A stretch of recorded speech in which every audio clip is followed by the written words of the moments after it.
फिर स्वागत करते हैं आपका अपने चैनल गुरुकुल की पाठशाला में। आज फिर हम आपके सामने एक इम्पोर्टेंट टॉपिक लेकर आए हैं, बहुत बहुत बहुत इम्पोर्टेंट टॉपिक। ठीक, हर न्यूमेरिकल में यूज होता है। ठीक है, अगर आपको केमिस्ट्री में न्यूमेरिकल हल करने हैं तो ये जरूर चीज आनी चाहिए, ये जो टॉपिक आपको जरूर आना चाहिए। अब आप लोग कह रहे हो सर जी टॉपिक तो बता नहीं रहे हैं, टॉपिक टॉपिक चिल्ला रहे हैं। ठीक है, तो टॉपिक जो हमारा है वो है मोल। क्या नाम है उसका? मोल। मोल का मतलब क्या होता है? अब वो बार्गेनिंग वाला मोल ना समझ लेना, वो मोल अलग है और ये केमिस्ट्री वाला मोल अलग है। ठीक है, तो मोल ना समझिए। तो ये जो मोल है, ये मोल का मतलब क्या होता है? मोल एक क्या है? इकाई है, कोई सब्जी नहीं है, कोई आपका पदार्थ नहीं है ना। वो जो घर में मोल भाव किया जाता है, कोई मम्मी जिसे करती है, वो वाला मोल भाव नहीं है। ठीक है, ये मोल क्या है? ये मोल एक इकाई है। क्या है? इकाई है। हमारा टॉपिक क्या है? मोल। आज हम इसी के बारे में अध्ययन करेंगे कि मोल होता है क्या, मोल का यूज कहाँ होता है। मोल का यूज कहाँ होता है? सब्जी में होता है, बार्गेनिंग में होता है क्या? वो वाला मोल नहीं। कौन सा मोल बता रहा है? न्यूमेरिकल में यूज होने वाला मोल। कौन सा मोल? न्यूमेरिकल में यूज होने वाला मोल। ठीक है, जैसा कि मान लेते हैं एक चचा जी है। ठीक, एक कौन है? चचा जी। अब ये चचा जी गए कहाँ? सब्जी मंडी। ठीक, चचा जी हैं कहाँ गए? सब्जी मंडी गए। अब इनको क्या लेना है? इनको लेना है आलू। इन्होंने क्या खरीदा? आलू खरीदा। ठीक, अब आलू इन्होंने खरीदा, इनको जरूरत थी 5 आलू की। कितने की जरूरत थी? 5 आलू की। तो इन्होंने एक सब्जी वाले से कहा कि हमका 5 आलू दे दो। कितनी आलू दे दो? 5 आलू। अब सब्जी वाला सोच में पड़ गया, 5 आलू। अब वो क्या करेगा? चचा से कहेगा, चचा जी 5 आलू नहीं मिलती है, किसमें मिलोगे आप? किलो में लो। किसमें? किलो में। ठीक है, तो जो आलू है, चचा को जरूरत थी कितने की? 5 की। कितने की जरूरत थी? 5 की। लेकिन सब्जी मंडी में मिलती आलू कैसे? आप सभी जानते हो किसमें मिलती है? किलो में मिलती है। मिलती कि नहीं मिलती? ठीक, किलो मिलती है। तो किलो में मिलती है, इनको चाहिए 5 आलू। अब सब्जी वाले ने दिमाग लगाया, सोचा हिस्सा में कुछ नाप दे कि जिसमें इनका काम भी हो जाए, मेरा भी काम हो जाए। ठीक, तो क्या किया सब्जी वाले ने? 1 किलो आलू चढ़ा दी, बड़ी बड़ी। अब सब्जी वाले ने दिमाग लगाया, ठीक है, अगर हम छोटी आलू देंगे तो बेचारा मेरा मुनाफा तो कम हो जाएगा। उसने क्या किया? बड़ी बड़ी आलू रख दी। कितने? 1 किलो की। कितनी आलू रख दी? 5 आलू। चचा को चाहिए थी 5 आलू, सब्जी वाले दिमाग लगा के 1 किलो बड़ी बड़ी आलू रख दी 5। ठीक है, तो क्या हो गया? 5 आलू भी हो गए, चचा जी का काम हो गया, सब्जी वाले की कमाई भी हो गई। ठीक है, तो पूरी कहानी से मतलब क्या है? जो सामान होता है हमारा, ठीक है, बहुत से सामान होते हैं, किसमें लिए जाते हैं? इकाइयों में लिए जाते हैं। किसमें? इकाइयों में लिए जाते हैं। ठीक है, तो चचा जी को आलू मिली कितनी? 5। लेकिन सब्जी मंडी वाले ने, सब्जी वाले ने उसको किसमें दिया? किलो में दिया। किसमें? किलो में। तो ये किलोग्राम क्या है? इकाई है। किलोग्राम क्या है? इकाई है। अब यही चचा जी गए अंडे भी लेने। ठीक, दुकानदार गए, दुकान भी गए, मान लेते 36 अंडे चाहिए। ठीक, चचा जी गए दुकान में। कहाँ गए? दुकान में। इनको चाहिए 36 अंडे। ठीक, कितने चाहिए? 36 अंडे। तो 36 अंडे ना बोल के इन्होंने क्या किया? दुकानदार से 3 दर्जन कर दिया। दुकानदार से कितने अंडे ले दिया? 3 दर्जन लिए। ठीक है, अब आप कहोगे सर जी चाहिए तो इनको 36 अंडे थे, इन्होंने कह दिया 3 दर्जन। मतलब क्या? क्या मतलब हुआ? मतलब ये हुआ 36 अंडे। आप सभी जानते होंगे कि 1 दर्जन बराबर होता है 12। 1 दर्जन बराबर कितने होते हैं? 12 पीस। ठीक, 1 दर्जन 12 पीस चढ़ते हैं। ठीक, अब दुकानदार से इन्होंने कहा मल्टीप्लाई करके, किसने? चचा जी ने मल्टीप्लाई करके 3 दर्जन बोल दिया। इन्होंने सोचा कि 1 दर्जन 12 चढ़ते हैं, तो हम उससे 36 ना बोल के कितने दर्जन कर दे? 3 दर्जन बोल दिया कि 3 दर्जन हमें क्या दे दो, अंडे दे दो। ठीक है, तो 3 दर्जन अंडे मतलब कि कितने ही दे रहा है, 36 दे रहा है। कितने दे रहा है, 36। लेकिन उन्होंने क्या बोल दिया, 3 दर्जन। क्या बोल दिया, 3 दर्जन। तो ये 3 दर्जन, ये जो दर्जन है ये क्या है, इकाई है। 3 दर्जन, दर्जन क्या हुआ, इकाई हुआ। ठीक है, तो इतना बड़ा ना बोल के, इतनी गिनती ना बोल के, इन्होंने एक समेट करके एक छोटा सा वर्ड बोल दिया, क्या, 3 दर्जन। तो ये दर्जन क्या हुआ, इकाई हुआ। ऐसे ही जो एटम होते हैं हमारे केमिस्ट्री में, जो एटम होते हैं, ठीक है, एटम मतलब कि जो परमाणु होते हैं, जो क्या होते हैं, परमाणु होते हैं। ठीक, आप सभी जानते हो परमाणुओं से मिलकर ही क्या बनता है, एक अणु बनता है। परमाणुओं से ही मिलकर के एक अणु बनता है। यदि हम उस अणु में परमाणुओं की गिनती करें तो कैसे करेंगे, क्योंकि बहुत छोटे छोटे कण होते हैं। ठीक है, मान लिया मेरे पास ये चौक है, सपोज दैट ये क्या है, चौक है। ठीक, तो चौक जो है वो किससे मिलकर बनी होती है, कैल्शियम कार्बोनेट। आपको पता है चौक का फॉर्मूला क्या होता है, CaCO3। सभी जानते होंगे क्या होता है, कैल्शियम कार्बोनेट होता है। अब इसमें कैल्शियम कार्बोनेट ये कितने कण हैं, ठीक है, जो चौक मिलकर बनी है वो कितने परमाणुओं से मिलकर बनी है, कितने कणों से मिलकर बनी है। ठीक है, तो आप सभी जानते हो बहुत से परमाणु होते हैं, एक अणु में क्या होते हैं, बहुत से परमाणु होते हैं। तो उन परमाणुओं को हम गिनती में ना बोल करके, ठीक है, अब मान लेते हैं सपोज दैट एक अणु में, एक अणु है उसमें 6.022 into 10⁻23 कण है। कण मतलब कि परमाणु।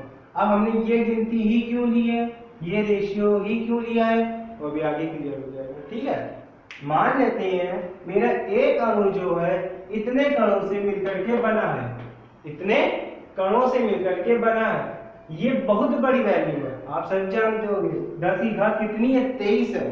10 की घात 23 है, मतलब कि 10 का गुना अगर हम कितनी बार करेंगे, 10 गुणे 10 गुणे 10, 23 बार करेंगे, और उसका गुणा इतने में करेंगे 6.022 में, तब जाके एक अणु बनता है।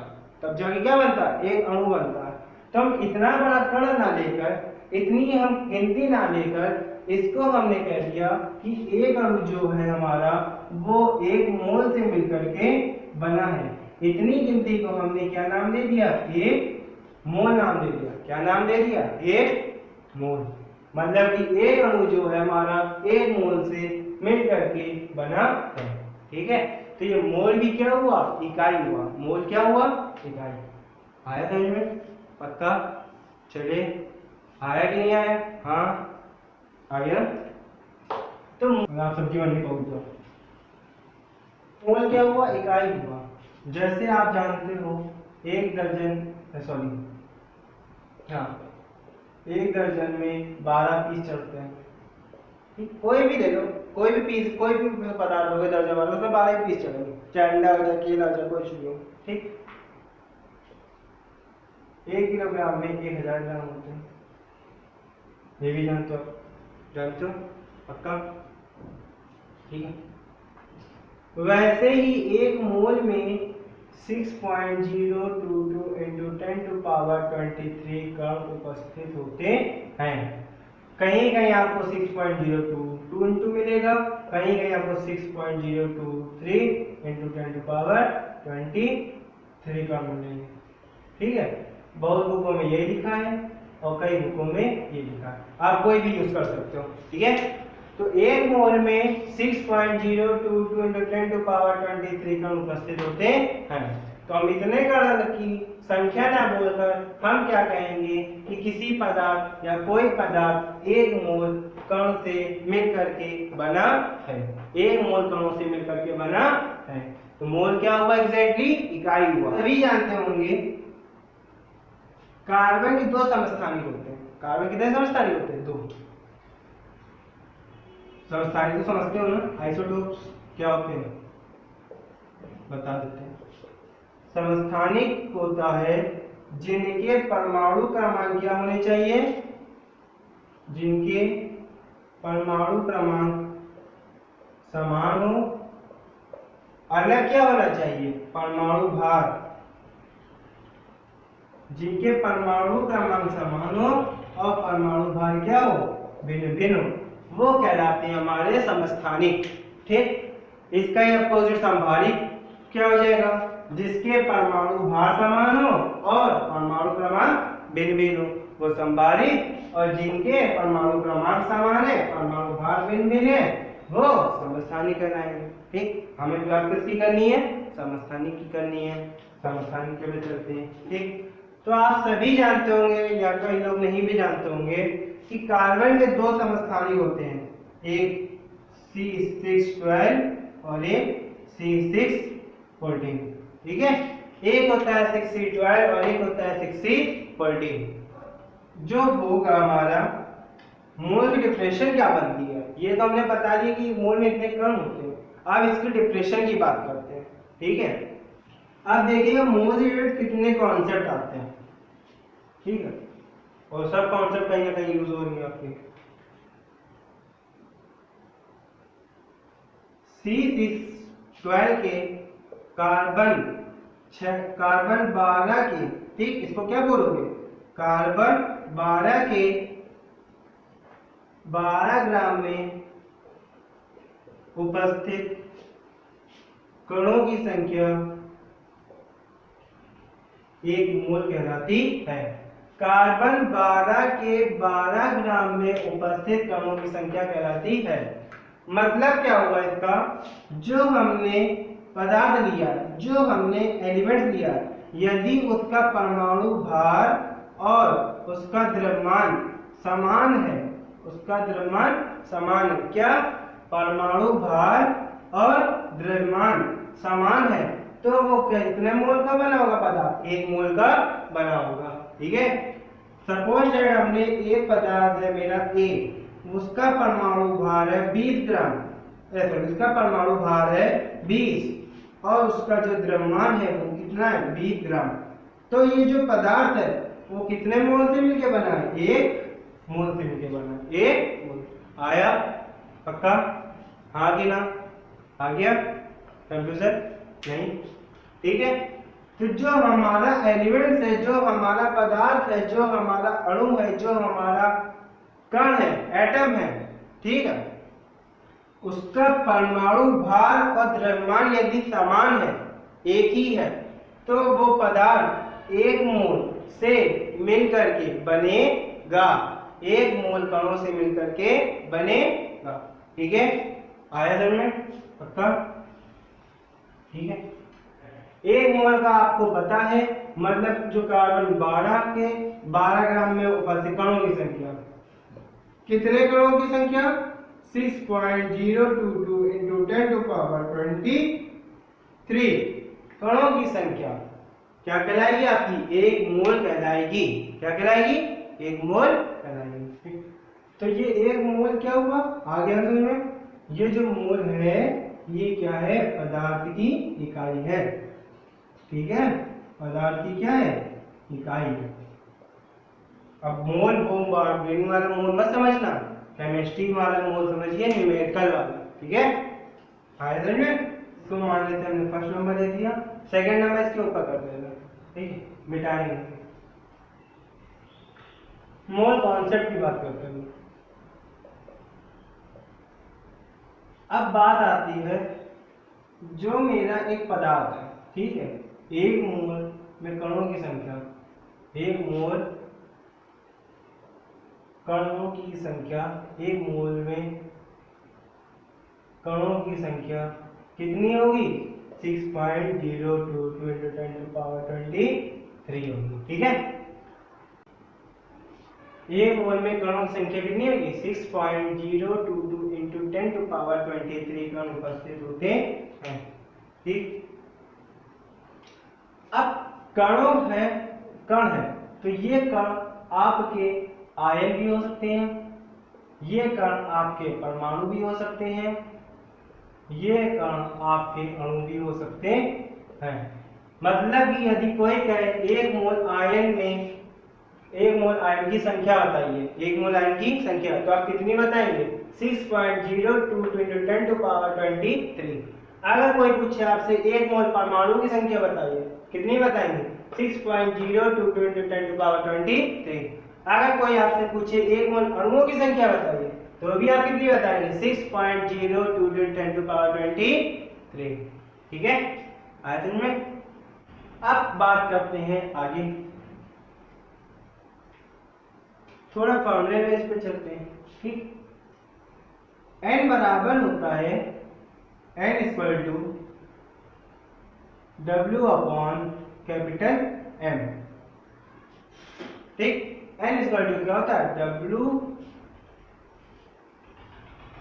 अपॉन कैपिटल M, जहां W होता है द्रव्यमान, M होता है अणुबल और n होता है मोल।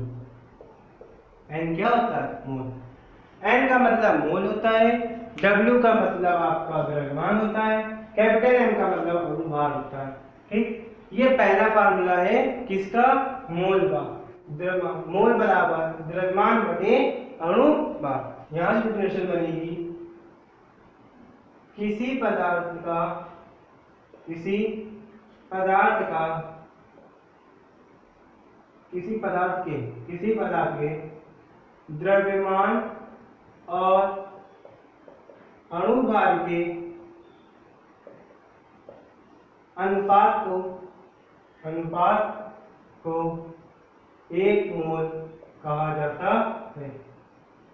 अनुपात को मोल कहा जाता है। ठीक है, ये आपकी दूसरी डिफिनेशन है। किसी पदार्थ के द्रव्यमान और अणुभार का जो अनुपात होगा वो क्या कहलाएगा? मोल कहलाएगा। ठीक, समझ में कंफ्यूजन नहीं। अब तीसरी डिफिनेशन की ओर चलते हैं। अब हम लोग बात करते हैं तीसरा फॉर्मूला की। तीसरा फॉर्मूला क्या बनता है? n equal to n naught upon n a। ठीक है, हमेशा ध्यान रखिएगा कैपिटल N बना के छोटा सा जीरो बनाना है आपको। ये शो करता है n नॉट को। n कैपिटल होना चाहिए, कोई डिजाइन डालनी। ठीक, वरना बहुत लोग क्या करते हैं? ऐसे बना देते हैं। तो ये चीज आपकी क्या होगी? गलत मान जाएगी। जो जैसा सिंबल है उसको आपको वैसा ही बनाना है। ठीक है, तो n इक्वल टू क्या हो जाएगा? n naught upon n। आप सभी जानते हैं n क्या है? n है मोल। n नॉट का मतलब होता है कणों की संख्या, कणों की संख्या। ठीक, और Na का मतलब होता है आवोगाद्रो संख्या, आवोगाद्रो संख्या। आवोगाद्रो संख्या क्या होती है? आवोगाद्रो संख्या क्या होती है? वही होती है आवोगाद्रो संख्या जो कणों की संख्या होती है। ठीक, मतलब कि इतने कण आप ना बोल के ये कह दोगे आवोगाद्रो संख्या। आवोगाद्रो संख्या को, इसको जो कण है इस कणों की संख्या को क्या कहा गया? आवोगाद्रो संख्या, आवोगाद्रो नंबर कहा गया। तो n equal to n naught upon n a, n equal to n naught upon n a। n a भी a जो होगा n के बेस में बनेगा छोटा सा। ठीक, o होगा वो भी n के बेस में बनेगा छोटा सा। ठीक है, तो n इक्वल टू क्या हो गया? n naught upon n a, जहाँ क्या है? n नॉट है कणों की संख्या और n a है आवोगाद्रो संख्या। कंफ्यूजन नहीं। चले आगे। अब यदि हमें किसी गैस के लिए निकालना हो, अगर हमें किसी गैस के लिए मोल निकालना हो, मोलों की संख्या निकालनी हो, तो क्या फॉर्मूला बनेगा? ठीक है, n equal to v upon 22.4, v upon 22.4। ठीक है, इसमें एनटीपी पर ये जो आयतन है, ठीक है, ये जो आयतन है वो किस में होना चाहिए आपका एनटीपी पर होना चाहिए। यहाँ लिखे थे इन एनटीपी। एनटीपी का मतलब आप सभी जानते होंगे, एनटीपी का मतलब होता है नॉर्मल टेम्परेचर प्रेशर। ठीक है, दो चीज होती है यहाँ बता देगा। ठीक, दो चीज होती है एनटीपी और एसटीपी। एनटीपी का मतलब होता है normal temperature and pressure. STP का मतलब होता है स्टैंडर्ड टेम्परेचर प्रेशर। ठीक, नॉर्मल टेम्परेचर का मतलब होता है सामान्य ताप दाब, सामान्य ताप दाब। स्टैंडर्ड का मतलब होता है मानक ताप दाब। ठीक, स्टैंडर्ड टेम्परेचर प्रेशर और नॉर्मल टेम्परेचर प्रेशर। तो एनटीपी पर जो होगा नॉर्मल टेम्परेचर लिया जाएगा, मतलब कि 0 डिग्री सेल्सियस, 0 डिग्री सेल्सियस मतलब कि स्मॉल टी। ठीक, एसटीपी पर जो होगा स्टैंडर्ड टेम्परेचर लिया जाएगा, 25 डिग्री सेल्सियस दिया जाएगा। ठीक है, 0 डिग्री सेल्सियस को यदि आपको केल्विन में चेंज करना है तो इसमें क्या करोगे आप, इसमें आप 273 जोड़ दोगे। ठीक है, तो ये किस में बन जाएगा आपका केल्विन में बन जाएगा, या कैपिटल टी से परम ताप जिसको आप कहते हो, तो आप कैपिटल टी भी लिख सकते हो और केल्विन भी लिख सकते हो। 25 जोड़ 25 में क्या करेंगे, 25 डिग्री सेल्सियस 273 जोड़ देंगे, तो ये भी कैपिटल टी और केल्विन में टेम्परेचर चेंज हो जाएगा। ठीक है, आया समझ में। और जो प्रेशर होता है, प्रेशर एनटीपी पर होता है 76 mmHg। ठीक, 76 mmHg, ये क्या होता है, प्रेशर होता है। ठीक, किस पे, एनटीपी पर। और एसटीपी पर भी सेम प्रेशर होता है 76 mmHg। ठीक है, सामान्य ताप दाब पर किसी भी गैस का आयतन जो है 22.4 लीटर होता है। ठीक, आयतन में कंफ्यूजन नहीं। चलिए आगे। पक्का, यहाँ पे एक मिस्टेक है, यहाँ पर 760 कर लीजिएगा। ठीक है, 760 mm। ठीक, 760 mm, क्योंकि 76 जो होता है आपका सेंटीमीटर में होता है। ठीक, 76 किसमें होता है, अगर 76 है HG कर लीजिएगा। ठीक, 76 सेंटीमीटर HG और 760 HG होता है। बाई मिस्टेक हो गई, सॉरी। ठीक है, इंसान है, गलती हो जाती है, हम भी। ठीक है, चले आगे। तो एन का मतलब क्या समझे आपने, एन इक्वल टू होता है V/22.4, समान टेम्परेचर प्रेशर पर इतना आयतन होता है। इन लीटर लिखे दे रहेगा, मैं ये भी कहोगे तो ठीक है, बता देंगे। ठीक है, आयतन में कंफ्यूजन नहीं। इतने फार्मूला आपने देखे, एक फार्मूला आपने ये देखा n इक्वल टू n0/Na, एक फार्मूला देखा आपने n इक्वल टू W/M, एक फार्मूला देखा आपने n equal to V/22.4 litre in litre में। ठीक है, अब हम आपसे एक क्वेश्चन पूछे कि 1 ग्राम परमाणु है, उसमें आप कणों की संख्या बताइए, तो आप कितनी बताइए, सोचिए। हम आपसे क्या पूछ रहे हैं, 1 ग्राम परमाणु है या 1 ग्राम कोई भी कण है, उसमें कितने मोल होंगे, बता सकते हैं कितने मोल होंगे। देखिए, अगर हम यहाँ पर n की वैल्यू 1 कर दें, n की वैल्यू क्या कर दें, 1 कर दें। ठीक है, n इक्वल टू 1 कर दिया, फॉर्मूला लिख देते हैं, n इक्वल टू होता है W/M। ठीक, यदि हम यहाँ पर n इक्वल टू की 1, देन क्या हो जाएगा, m equal to capital W, m equal to capital W। m क्या है, अणुभार, द्रव्यमान, W क्या है, द्रव्यमान, वेग, भार। ठीक है, तो मतलब क्या निकल रहा है इसमें, मतलब निकल रहा है, यदि हम आपसे कहें 1 ग्राम परमाणु में, 1 ग्राम परमाणु में कितने मोल है, 1 ग्राम परमाणु में कितने मोल, तो आप कितना बताओगे, 1 मोल। 1 मोल का मतलब कि 1 ग्राम में कितने परमाणु हैं? 6.02 × 10⁻23 का। ठीक, हम आपसे कहें 1 ग्राम अणु में कितने मोल हैं, तो क्या बताओगे? 1 मोल अणु में। हम आपसे कहें 1 ग्राम आयन में कितने आयन हैं, तो आप कितना बताओगे? 1 मोल। ठीक है, क्या है? 1 मोल। तो 1 ग्राम आपका चाहे एक ग्राम आपका चाहे परमाणु हो, 1 ग्राम आपका चाहे अणु हो, 1 ग्राम चाहे आपका आयन हो, उसमें कितने मोल होंगे? 1 मोल होगा। आया? अब यदि हमें एक परमाणु का क्या निकालना है? द्रव्यमान निकालना है। तो एक परमाणु का द्रव्यमान कैसे निकलेगा? एक परमाणु का द्रव्यमान बराबर हो जाएगा एटॉमिक मास अपॉन एवोगाड्रो संख्या 6.02 × 10⁻23। एटॉमिक मास का मतलब सभी लोग जानते हैं क्या होता है? परमाणु। एटॉमिक का मतलब परमाणु, मास का मतलब भार। ठीक, मास का मतलब क्या होता है? भार। तो परमाणु भार बटे एवोगाड्रो संख्या कर देंगे तो उसमें क्या निकल आएगा? एक परमाणु का द्रव्यमान निकल आएगा। ठीक, ऐसे ही एक अणु का द्रव्यमान निकालना हमें। एक अणु का द्रव्यमान, परमाणु था तो एटम, परमाणु इंग्लिश में एटम कहते हैं तो एटॉमिक हो गया। अणु है, अणु को इंग्लिश में मॉलिक्यूल कहा जाता है। ठीक है, तो इसमें क्या आ जाएगा? Molecular mass. Molecular mass, molecular mass upon क्या आ जाएगा? एवोगाड्रो संख्या। तो इससे क्या निकल आएगा? एक अणु का द्रव्यमान, एक मॉलिक्यूल का द्रव्यमान, एक एटम का द्रव्यमान। ठीक है, कंफ्यूजन नहीं?